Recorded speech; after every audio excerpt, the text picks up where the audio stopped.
So in tonight's presentation, I'll be referring a lot to clients that I've met with and things I experienced growing up in the family business to kind of give you more of a real world sense of what I've seen, okay?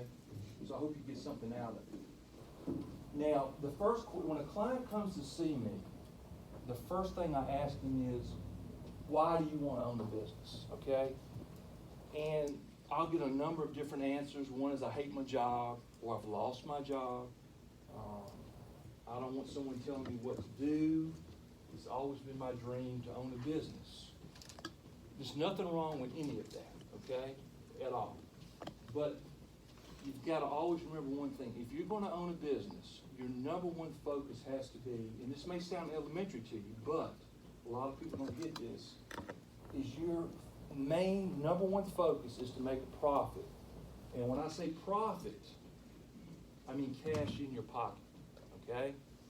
I've got clients that have been in business for a year or 2 years and have never drawn a paycheck from their business at all, okay? I've seen that. And in fact, I had a client call me about a year ago, and I had worked with her. We had tried everything.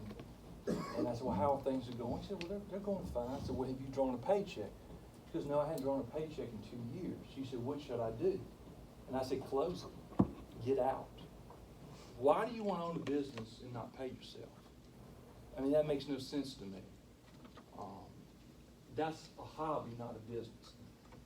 And when you see people that have succeeded in business, sometimes they're looked upon as being evil or whatever.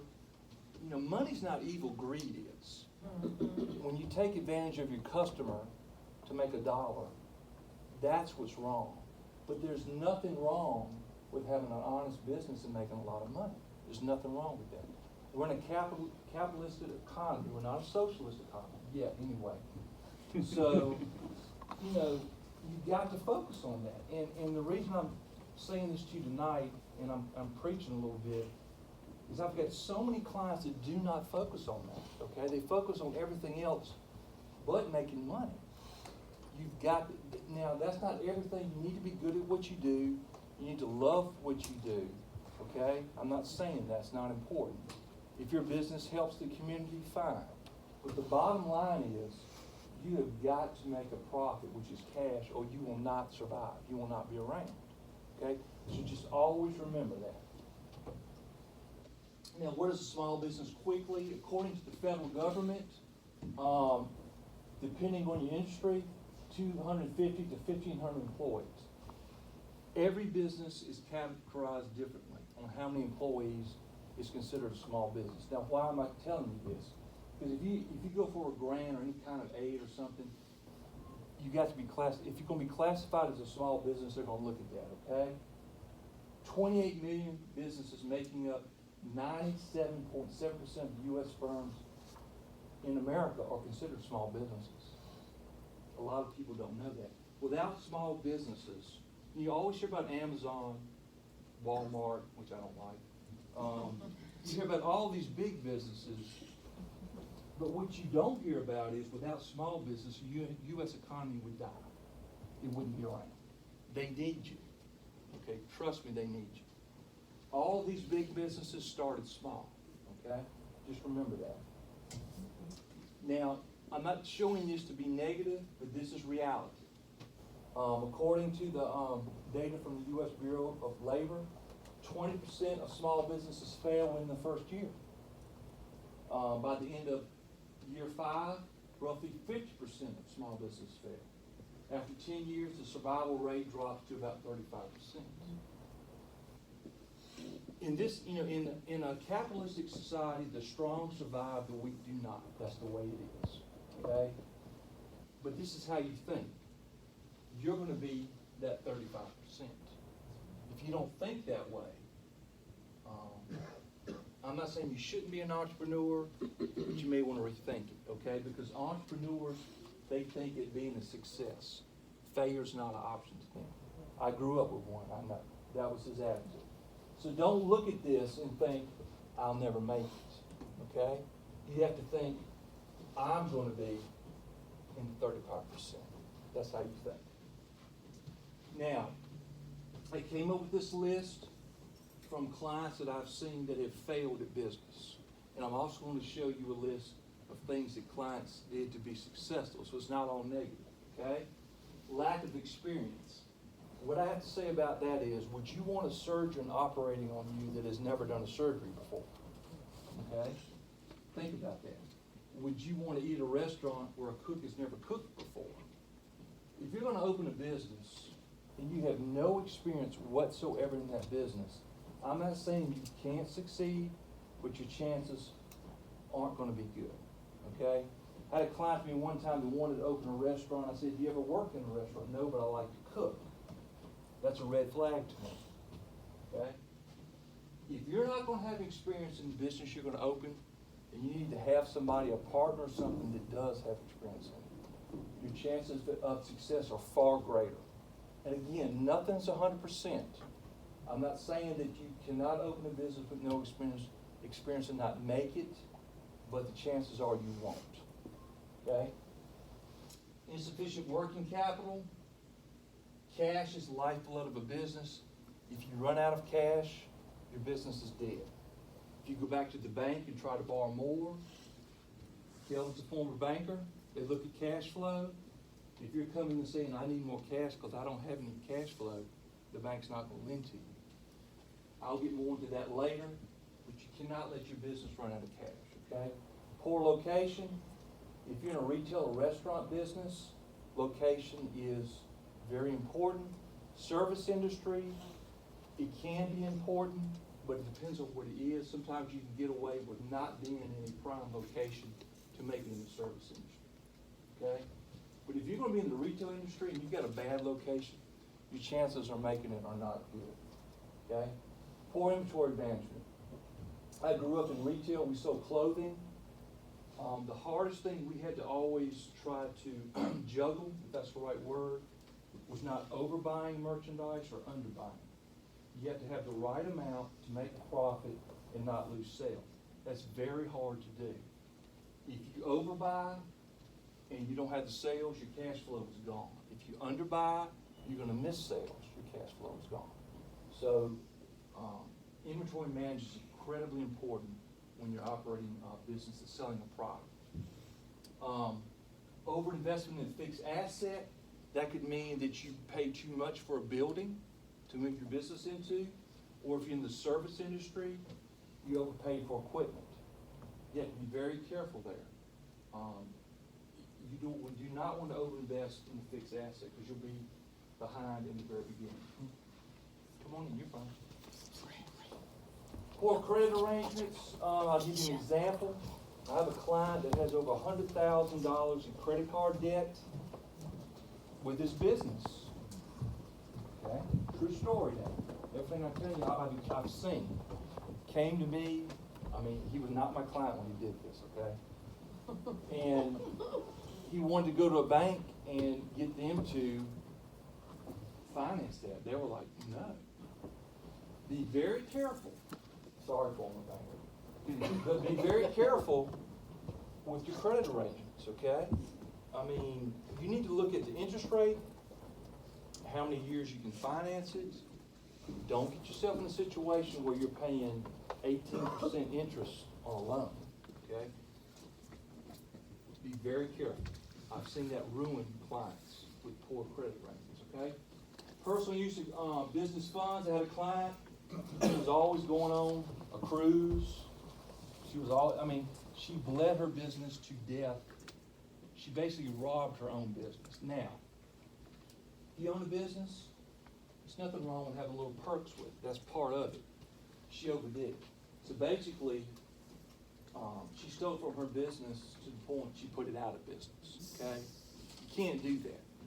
Your business is not an ATM where you can just constantly draw cash out. Unexpected growth. I had a client that opened a restaurant. The business was way more than they expected. They had to shut it down, expand the kitchen, and expand the service area. It put them out of business for a month. They're doing fine now, but believe it or not, unexpected growth can actually put you out of business. I mean, that's a problem I'd like to have, but of course, strong competition. When you open a business, think of sports. You're going to have competitors, okay? You've got to win. And the stronger the competition, the stronger you have to be. You're going to have competition in your business. If you don't have competition in your business, why? Why is no one else doing what you want to do? You need to think about that. Competition is part of it, okay? The strong will survive, the weak will not. That's the way it is. In common sense, low sales. If your sales aren't there, you're not going to make it, okay? Now, after consulting clients, the things I've seen, the reason I've seen for them to be successful, they wrote a business plan. Now, having said that, when I was in college, I hated doing a research paper. I would rather cut grass in a 100-degree heat than do a research paper. I couldn't stand it. Writing a business plan is sort of the same thing. How many of us enjoy writing a business plan? I wouldn't, but it's necessary. It's a necessary evil. Now I won't say evil. It's a necessary thing that you have to do to be successful in business. Why? It makes you take your thoughts and your ideas and put them on paper, okay? You organize your thoughts on paper. You need to do that, whether you want to or not. If you go before a lender or an investor and you don't have a business plan, you're dead at the door, okay? That's something you've got to do. Prior experience, what I talked about earlier, your chances of success are far greater if you have prior experience in what you've done. If you've researched the market, okay? Every business has a target market. If you don't know your target market, you will not be successful, okay? If you don't have enough people in that target market, you will not be successful. It's very simple. Business is not complicated a lot of times. You need to know the market that you're entering. How many people are doing the same thing that you're going to be doing? Is the market already oversaturated? Okay? Strong customer service. I have seen clients that are terrible at this. I'm going to sum it up this way. If you take care of your customer, they will take care of you. Okay? If you treat your customer like gold, they will spend with you like gold. All right? Always remember that. Always. If you treat your customers badly, they're not coming back. There's too many other places they can go. You've got to always remember that. Discipline in managing money. I've had clients that were not good at that. If you're not good at managing money personally, you're probably not going to be good at managing money in a business unless you have someone that's managing the money for you. My dad, for example, was very good at making money. He was not good at managing money. My mother was not good at making money. She was good at managing money. So she took the money that he made and managed it. It was a great team, okay? So he would not have made it without them. So if you're not good at managing money, you need to have a partner or someone that is. All right? Effective marketing plan. You can have the best product or service in the world. Okay? If nobody knows about it, what's the point? You do not want to be the best hidden secret in the river district. You want everyone to know about it. Why do you think Coca-Cola, McDonald's, whatever, spends all this money on advertising? Now, there's good advertising and bad advertising. You can waste your money on advertising. But it's a necessity if you're going to own a business. Study your competition. Again, just like sports. You need to know what you're going up against when you're in business. Okay? You need to know what you're going up against. Secure enough working capital. When I meet with a client, I want them to have 3 to 6 months of working capital. There's two kinds of capital, which I'll get to, I think, in the next slide. But working capital is the capital that you need to pay the bills while you're in business. That's working capital. And then there's startup capital. If you run out of this, you're in trouble. And I've had that happen. A good business accountant is a necessity. When I grew up in the business that I grew up in, we had a pretty bad accountant. My dad got rid of him, and he wouldn't speak to him years later. But he found a good one, made all the difference in the world. You need to find the best accountant you can find to do your business taxes. Do not do your business taxes on your own. do not do. I'm not talking about bookkeeping, okay?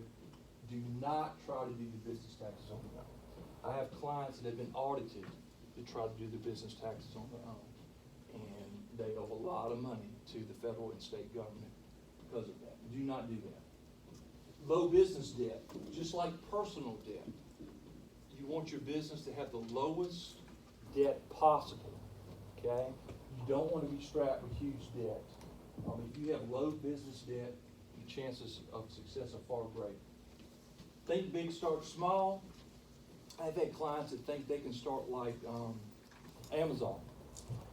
Amazon, what's the guy's name on Amazon? Jeff, yes. He came up with that idea riding down the road. I think I sell books online. My wife was probably one of his first customers. Like, selling books online, that's pretty cool. Look what it's grown into now. He didn't start big. Facebook started in the dorm. I just got through reading a biography by the guy that owns Dallas Matrix. He's on Shark Tank. Mark Cuban. That's it, Mark Cuban. Mark Cuban started with nothing. Mark Cuban was fired from his job, was sleeping on his friend's couch in his apartment. He didn't have a telephone. That's how Mark Cuban started. Okay? I don't have time to go into the whole story. He was penniless when he started his business. So, it doesn't take a lot of money sometimes to start a business. It takes a lot of hard work. Mark Cuban was willing to put the work in. Okay? Most successful entrepreneurs start with little or no money at all. You should try borrowing money to start with if all possible. Sometimes that's not possible. Sometimes you need some money to start. Okay? I'm not saying you can start with nothing. But people have done it. Okay? So, I was doing a program on the weekend where high school kids were coming in. And I remember one kid saying, I could never start a business if I don't have any money. And I told him that's not true. And I told him the story about Mark Cuban. His eyes kind of lit up. So, you know, if you really want to do it, I have clients that have started their businesses at home. And then once it became to a point they could leave their house, then they went to a brick and mortar location. So, if you really want to do it, you can. All right, quickly, 2 types of capital. Startup capital, it's the money you need to spend before your business opens, okay? And that's why a lot of you are here. You want to have an opportunity to win that grant money to help you start or expand your business, because I know there's current business owners here as well. Working capital, it's the money you need to pay your day-to-day expenses. A new business, I like to see 3 to 6 months of working capital because, you know, your bills are coming in and your customers may not be at that point. So you've got to have money to pay the bills in the beginning or you're going to be out of business very quickly. Advantages quickly, you're your own boss. That's kind of deceiving. If you're in business, the customer's your boss, okay? But you don't have any supervisor breathing down your neck. Freedom of creativity. You can make the business what you want, creative-wise. Control the quality. You control the quality of what you're producing in your business, whether it's a product or service. Flexibility of hours. You post your hours.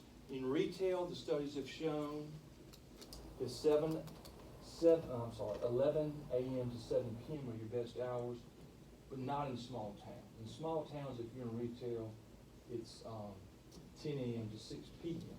Now, if you're in a service-oriented business, that's totally out the window. It depends on what you're doing, okay? Unlimited earning potential. If your business is run right, your earning potential should be unlimited if it's done right, okay?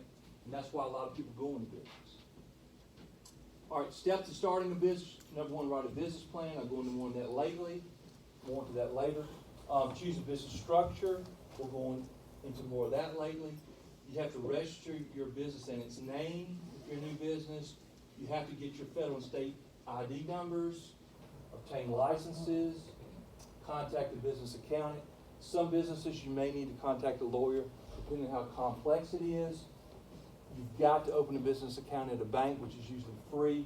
Do not mix personal and business together, okay? Obtain your Dun & Bradstreet number. You get that free. just Google how to obtain my Dun& Bradstreet number. You know, you have a personal credit score, a business has a credit score too, and that's done through Dun & Bradstreet, okay? And as you pay your bills with your business, you build up your business's credit score. Why is that important? When we were in the retail business, our credit score is really high, so if we ordered something, they'd give us 90 days to pay for it instead of 30 days to pay for it. That's a huge plus for you if you're in business, okay? This is where you get your business license in Danville, if you don't know. Gentlemen, is there anything I'm leaving out on that? And I realize that this is the River District, but the county does not require a business license. Some counties do. So again, this PowerPoint will be sent to you. If you need anything, you go right ahead. I would just say, if you are looking to start a business in the city, one of the things you have to do is go to zoning and community development to make sure that your business, that you're allowed to do that type of business within the area that you're looking to do it. So I may want to do I don't know, let's say, and this was in the news, I may want to open a gun shop or a gun range in the city. That may not be zoned to do that. It doesn't mean you can't do it. It just means you have to go through some steps to go through in order to do that. And the community development will help you go through those particular steps. It may be a daycare. You know, you may, even in the county, you may want to open a daycare business. And it may not be zoned for a daycare, but it doesn't mean you can't open it. You just have to go before the zoning board, and usually those folks in that area will work with you to get that proper zoning. It may mean contacting the neighbors or others to make sure there's no objection to starting that particular business, or it may mean at least notifying folks, petitioning them, and then once that happens, it can be properly zoned to do that. So always make sure that you can do the type of business you want to do in the area you want to do it. And once you establish that, then you can move forward. Okay. All right, the next part of this is tips to successfully build your business. So if a client comes to see me, the first thing we discuss is their business idea, okay? So of course, common sense, what type of business have you chosen? We'll talk about that. The next thing, every business solves a problem. Think about that for a minute. Now, I thought about, well, how does going to a movie solve a problem? Well, life is stressful. We need entertainment to make us forget about the stress in life. It solves a problem. I like to eat. I don't like to pack my lunch. Restaurants solve a problem for me. I got a place to go eat exactly at 12 o'clock. So if you really think about it, that's true. Every business solves a problem. Okay? What problem is your business going to solve? What product or service, of course, will you provide? Now that sounds simple too, but hey, if you're opening a retail clothing store, what are you going to sell? Is it going to be men's and ladies, jewelry, shoes? If you have a service-oriented business, say it's landscaping, are you just going to cut grass? Are you going to do leaf removal, small tree removal, maybe plant, do landscaping? You know, you've got to figure out what products and services you're going to offer. And some of them don't. When they come to you, they have no clue what they're going to offer. Who will buy your product or service? That's your target market. Okay? Is there enough people out there that are going to buy it? Okay, that's very important. Why will your customer buy from you? There's a lot of other places they can go besides you. Why are they coming to your business and not someone else? Okay, you need to be able to answer all these questions to be successful. When will your customer buy from you? You need to know that, okay? Of course, if you're retail, you set your hours. If you're a service-oriented business, are you 7 days a week, 24 hours a day? You need to make that decision. How will your customer know you have those products or services available? Again, I said this earlier, you can have the greatest product or service in the world. If nobody knows about it, what's the point? How are you going to get the word out? Is it going to be Facebook, newspaper, radio? How are you going to do it? Word of mouth? How much will you charge your customers for your product or service?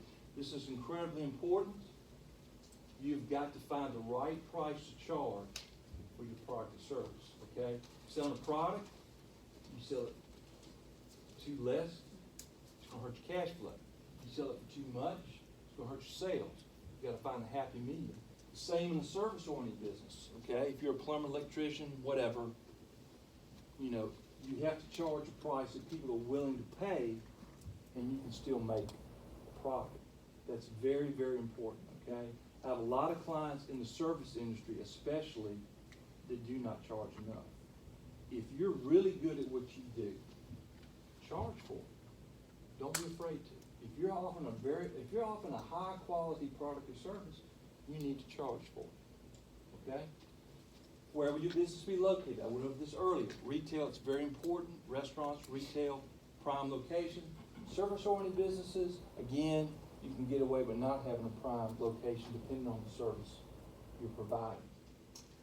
Again, I put this in here, a little psychology, because honestly, that's part of it, to be honest with you. Personality traits, you know, my dad was an entrepreneur.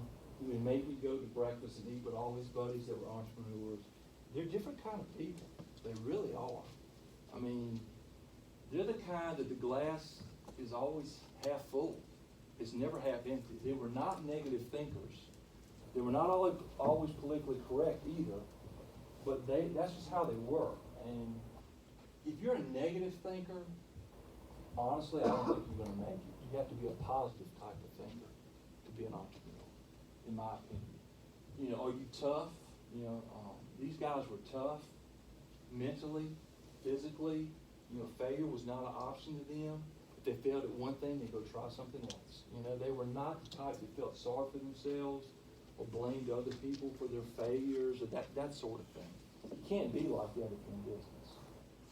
Desire needed income. If you're going to give up your job to open a business, which I don't recommend, unless you have a spouse making a lot of money, you need to know what you need to live on. Okay? You had the skill set for the business you want to do.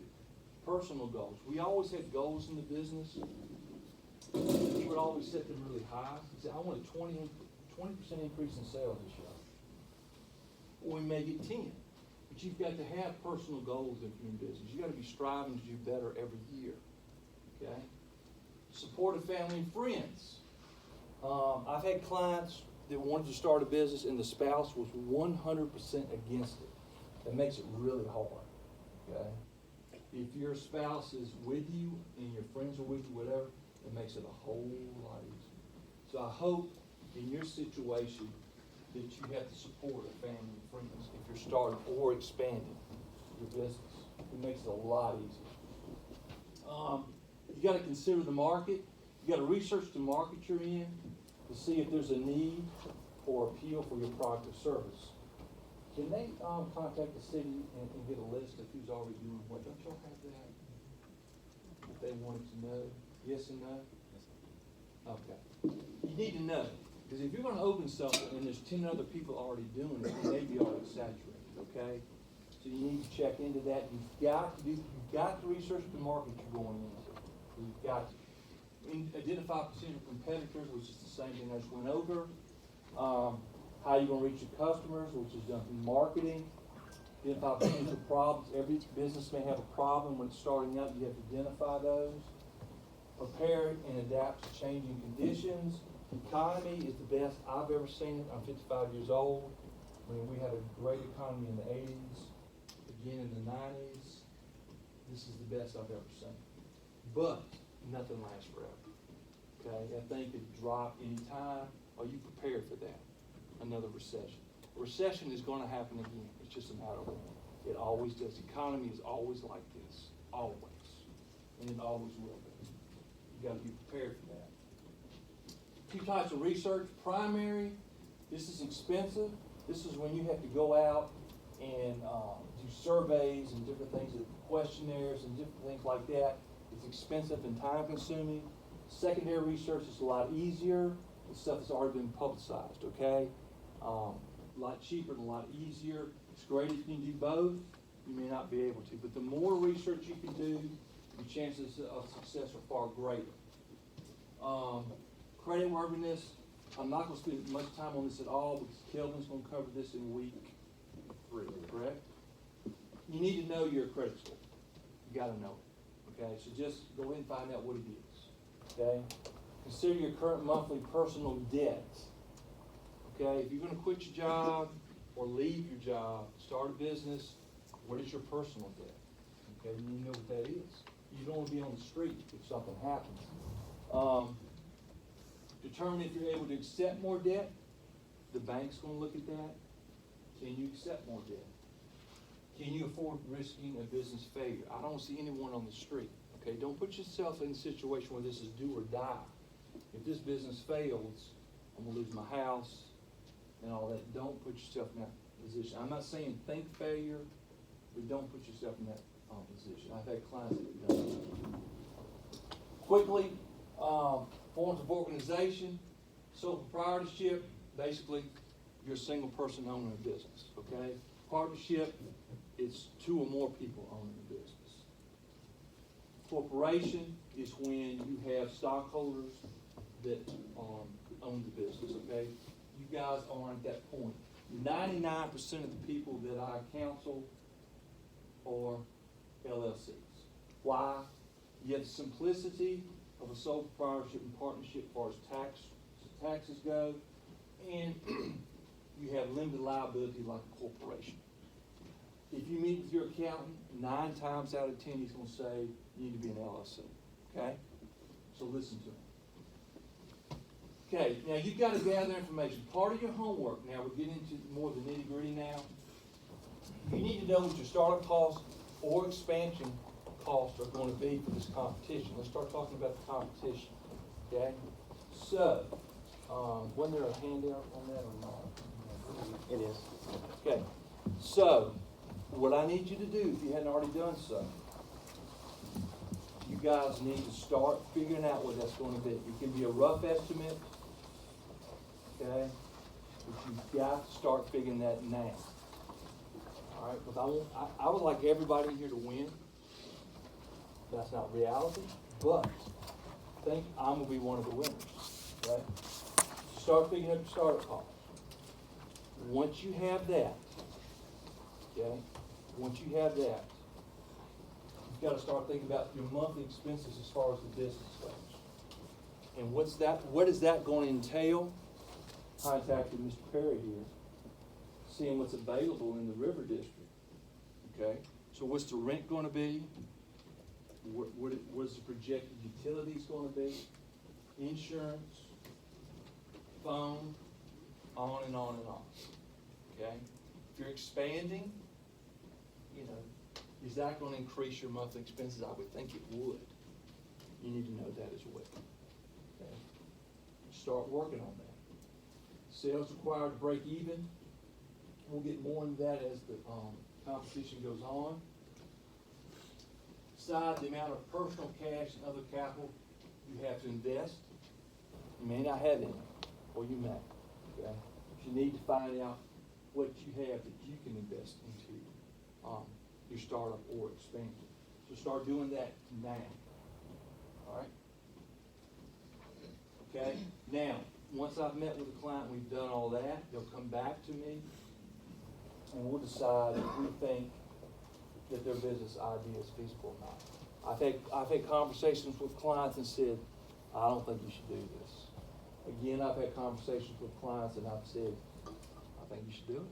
I think it looks good. So this is when you decide if you're going to move forward or not, okay? This is when you decide. Now, we'll get into the business plan. A business plan is a document setting out a business's future objectives and strategy for achieving. I hope it's your roadmap to success, is what I hope. All right. Purpose of a business plan for the business owner. It's a well thought out evaluation analysis of your business's venture. For a lender or an investor, it's to demonstrate that their funds are adequately secured and will be repaid. Let me tell you something. When it comes to banks and investors, they're focused on one thing: getting repaid. Am I right or wrong? That's what they're focused on. Don't think otherwise. Banks and lenders, investors are not risk takers. They're risk managers. And you need to always remember that when you're talking to them, okay? In fact, I got off the phone with a banker today, I have a client that I sent to him, plenty of collateral. They actually had some cash in the bank. He said, Lynn, I don't want to touch it. I said, why? He said, it's credit score. See, the bank don't want your collateral. They want you to repay it. They don't want your collateral. They don't have to worry about selling. So remember that. Am I right or wrong? All right, tips for a business plan. Now, if you turn to page, let me get my glasses on. The book I gave you in here, it will teach you how to do a business plan. And let me get my eyes on. I don't have everything up here. Page 15. Okay. Turn to page 15. You have this book. You can write a business plan. No problem whatsoever. And there's a lot of other things in this book you should read. It's really good if you're starting and expanding the business. So, again, this is from experience I've had with lenders and investors. They want the business plan to be brief. They do not want an encyclopedia. Okay? Do not worry about that. They don't want it. I met with a banker last Friday. He flipped through it and went straight to the financials. They'll go back to the other, but they're going to look at the financials first, okay? So do not worry about, the smaller your business is, the shorter your business plan will be, okay? Now, Goodyear, if they did a business plan, it would be very complex. So do not worry about that. Make it brief, make it neat. Use a market-driven approach, and that means is throughout the business plan, you're showing how your product and service, you'll be able to get it out, the word out to the customer that you want to sell it to, okay? Unique selling point. How are you going to be different than your competitor on selling your product or service? They want to see that. Emphasize your management strength, which is you, the business owner, or your partner, both. They want to see that as well, okay? Present active yet realistic, present attractive yet realistic financial projections. Do not present bombastic projections that aren't realistic. They'll see right through it. You know, if you're showing you're going to make $100,000 first, you're like, yeah, right. Don't do that. And we're going to teach you how to do that throughout this program. So don't stress over that. But be realistic with them, okay? They'll see right through it. You need to weave the theme throughout the plan. You will get your money back because that's what they're looking for, okay? When I say avoid computer software business plans, it's the ones that are pre-generated and they're very generic. You don't want to do that. You want to type one up and make it your own. Don't do that. You need to expect to spend several weeks working on your plan. It's not something you can do in one day. I have taught 4 of these competitions. On some of them, they did their business plan the weekend before it was due on the Monday. You know, that's not what you do. Okay, so do not do that. Borrow enough money up front. Again, I said don't borrow a lot. But, having said that, it's awful hard to go back and ask for more. So when you're doing your startup costs, you want them to be as accurate as you possibly can be.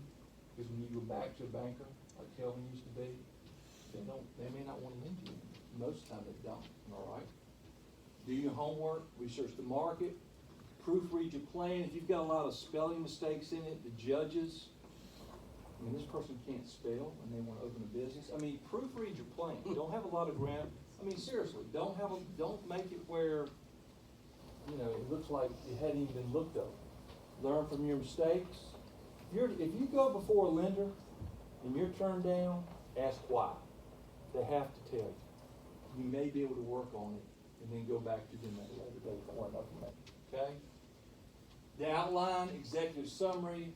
I will go through this quickly. Company overview, marketing research, product and service, marketing sales, and financial projections.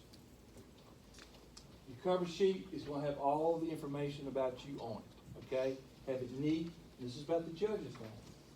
They want it neat, clean page, and it looks good. Okay, so the judges are going to be looking at that. Okay? Table of contents. have everything in the business plan where they can look and see what number they need to go to find out where everything is. If you're gonna have a lot of graphics and things, have it at the end of the plan, not throughout if it's a lot, okay? Executive summary. Executive summary is a summary of your plan. I wouldn't think anybody in here would need a 2-page executive summary, probably a half a page to a page at the most. It summarizes the plan. You do that last, okay? That's the executive summary.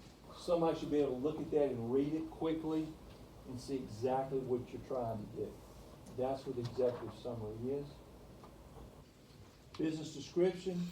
This section should be given a brief history of the business idea or the existing business, a description of the type of product or service that will be currently offered. If you are acquiring or expanding an existing business, this section provides background information on the business. So, if you get an existing business you want to expand, this is the time that you talk about that business, hopefully how successful it has been, and that you want to expand it. That all goes under the business description, which is in this book that I gave you, okay? Industry status. You need to know about the industry you're going into, okay? Whether it's screen printing, right? Accounting, retail, restaurant. What's the industry looking like right now? What's it looking like in the River District right now? If you become a client of ours, the SBDC, we can get you this information. We bought into a lot of databases that can get you this information. The city of Danville can get you some of this information as well. You need to know what you're up against. You know, what's the projected outlook? What's the regulations for what you're going into? You need to know all of that, okay, if you're going to go into business or expand your business. Target market. If you do not know your target market, you're not going to be successful, okay? You've got to know who you're targeting in the River District. Is there enough of them to make your business successful? I know I had a client in Clarksville, the target market that she was going after, it just wasn't enough, and she just did not make it. So you need to know, are there enough people in this particular market to support what you're doing, especially if there's a lot of competition in the same market. Marketing plan, which again is explained in the book I just gave you. Again, you don't want to be the best kept secret in the world. You need to have a marketing plan that gets your product or service out there to the public and they know about you. They've got to know what you're doing to be successful, and you have to constantly remind the public about what you're doing. That's what a marketing plan is. So that has to be very strong. We're going to have a class on marketing where you're using social media. It could be newspaper, it could be word of mouth, it could be flyers, whatever. That's going to be taught in later offerings, correct, y'all? Product and services, product and operations plan. Basically, what facility you're going to be in, what type of equipment it's going to take. That's what this part. We're going to also have Michael Duncan will come in and talk about this. This is very important. You need to explain that thoroughly in the plan. Your restaurant, you know, is the equipment already there? You're going to have to buy the equipment. You're doing screen printing. We don't want any more screen printing. But what type of equipment is it going to take? That needs to be explained in your plan. Okay? Management. Who's going to be the manager? Okay? How many employees will you have?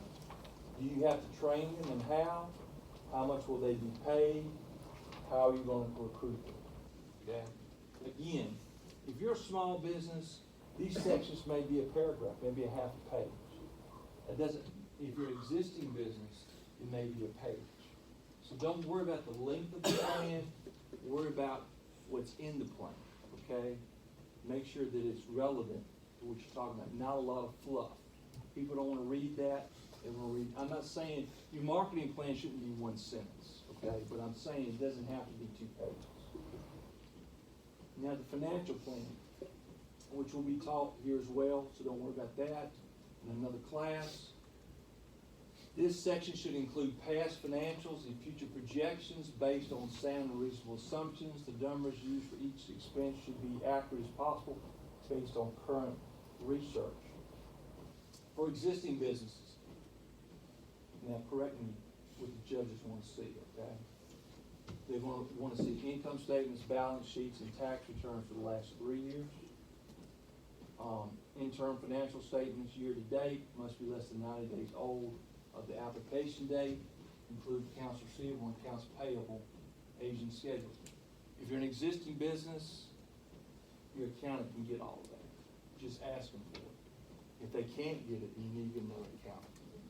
Okay, seriously, they can get all that. So don't get stressed over that. They can get that for you if you're an existing business, okay?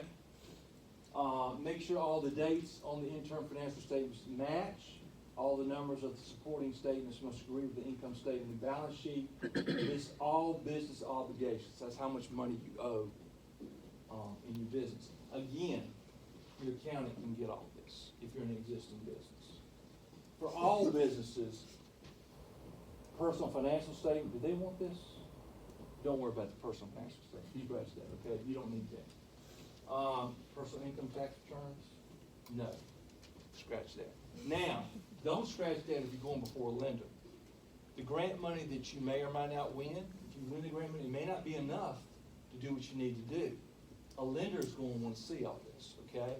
So, even though this is not part of the competition, if you approach a lender, they're going to want to see this. You should just remember that. Projections for this competition, correct me if I'm wrong, they want to see an income statement, cash flow statement, break-even analysis on a monthly basis for at least 2 or 3 years. How long? 2 years. So again, this will be taught to you. If you're not familiar with it, most people when I talk financials, they get really, don't. It will be taught to you, okay? But they're going to want to see this. The judges are going to want to see this. So make a note of that. All right. Supporting documents, this is optional. It's at the end of the plan, resumes. If you're an existing business, you may have some things like this, letters of support. This is nothing wrong. Having this at the end is not necessary, or no, it's not. I'm not saying it's not necessary, but it is optional. But I always look at it this way: the more, the better. If it's something that's going to make you look better, or make your business look better, put it in there at the end. It's not going to hurt you. Final thoughts. I'm about done. Rehearse your business pitch until it becomes second nature. You're going to have to do a business pitch in this competition. That will be taught to you at a later date. If you rehearse it and rehearse it and rehearse it, number one, you won't be as nervous. It will become second nature to you, and you will do something. Okay, don't let nerves overtake you on this. If you can find a mentor that's in the type of business you want to start or expand, you're probably not going to find them in the city of Denver because of competition. You can find one somewhere else, maybe Martinsville, South Boston. Find someone that's already in the business that you want to do or expand, especially if you're starting.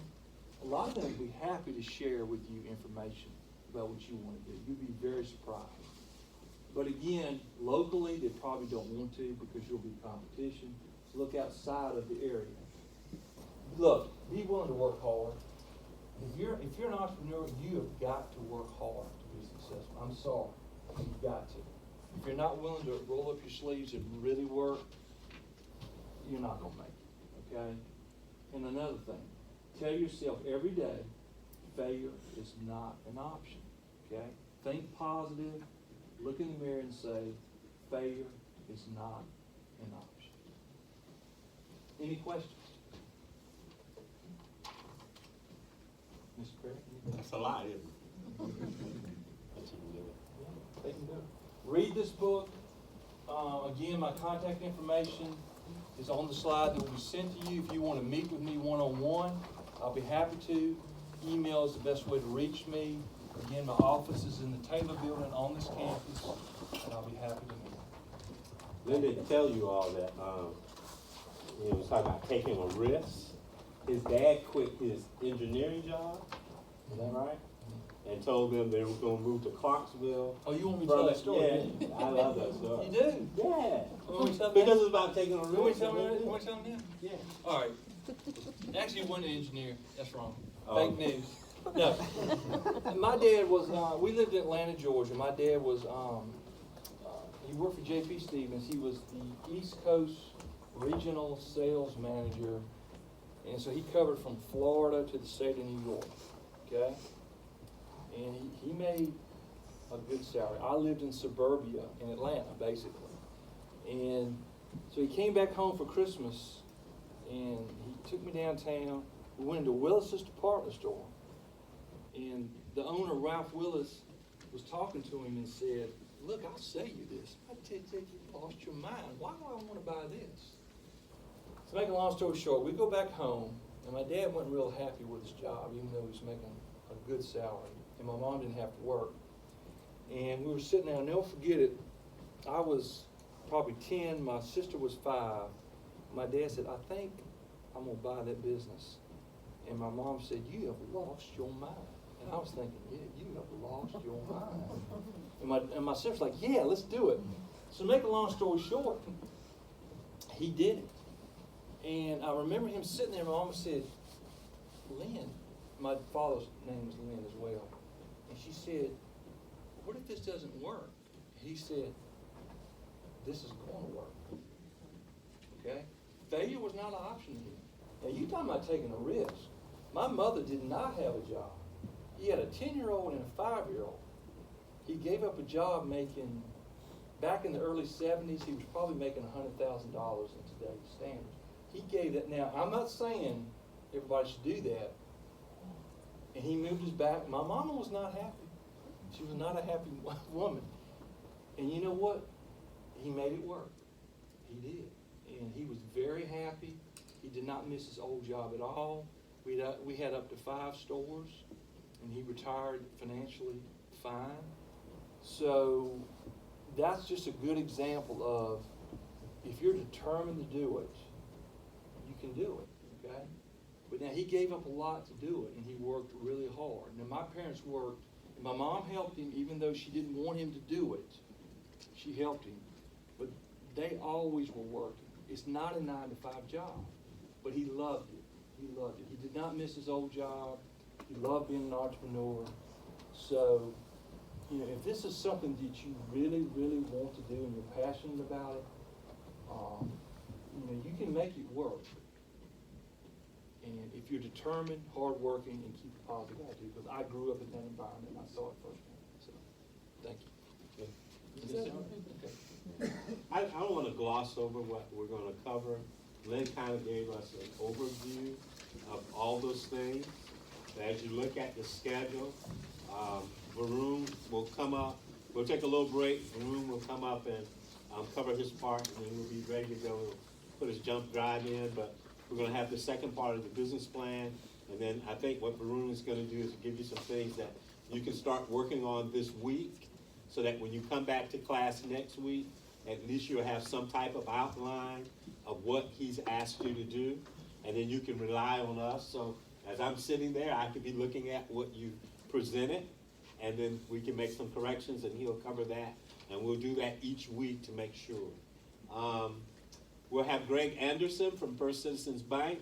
You know, he talked about what happens when you go to the bank. Greg's going to come and give you a good idea, an overview of what he's looking for as a banker, if you're going to go to the bank for some additional financing for what you're trying to do.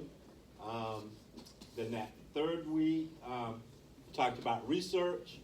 So Christy Wall from Grizzly Hatchet House and River City Escape, and Ryan and Kristen Gussler from KG Graphics will talk to you all about how to go about doing research if you're looking to start your business or grow your business, and what things they did to give you some ideas of what things you can do. And all of this is a building process for you. Michael Duncan will come in here and scare the daylights out of everybody. I'm going to tell you that right now. But he's excellent about operations. And he will tell you what it's going to take to operate your business and what you should expect in that. Then we're going to talk for marketing plans. Stephen Worley from Maximum Effort Agency will be here to talk about marketing.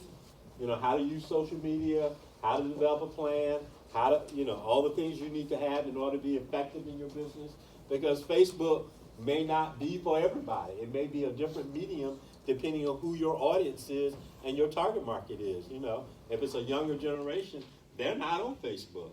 They may be more so on Snapchat or Instagram or whatever the case may be. So it just depends on, and you may have a senior market who don't use social media. So how do you reach them?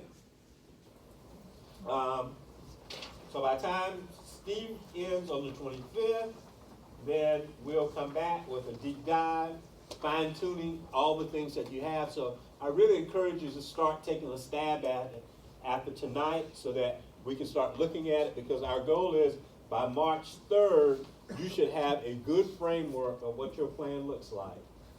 And then you'll be ready, we'll be ready to fine tune all those things with the financials and the research. And then we can meet one-on-one, do small groups, so that you really pull things together. And then we'll review the final plan, and then on the 17th, Varun will come back.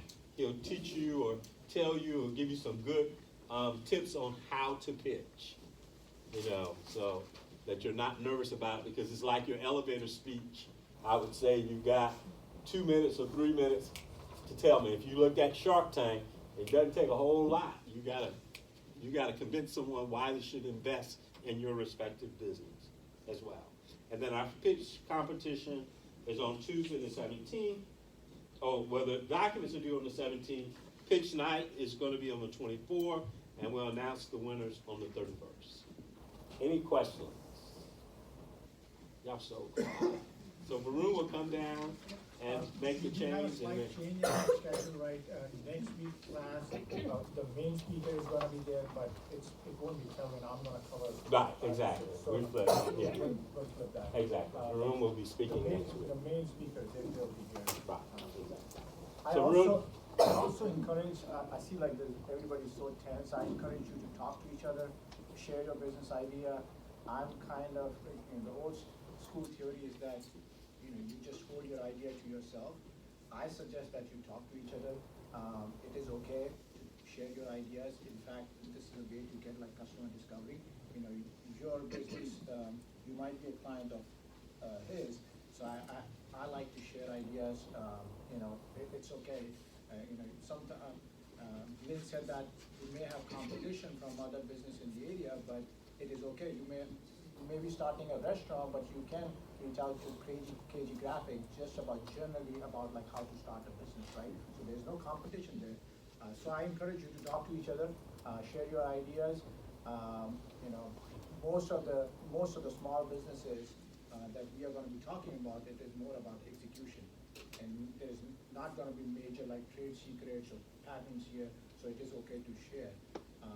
You know, Coca-Cola is, you know, their whole thing is about recipe. They are hiding the recipe. There's nothing to patent there, right? So I encourage you to talk to each other, share your ideas, talk to mentors, talk to other businesses. I think it will help you find your business plan. Varun, if you want to come down. Are they taking a Y'all break? need to take a break? Yeah. Yeah.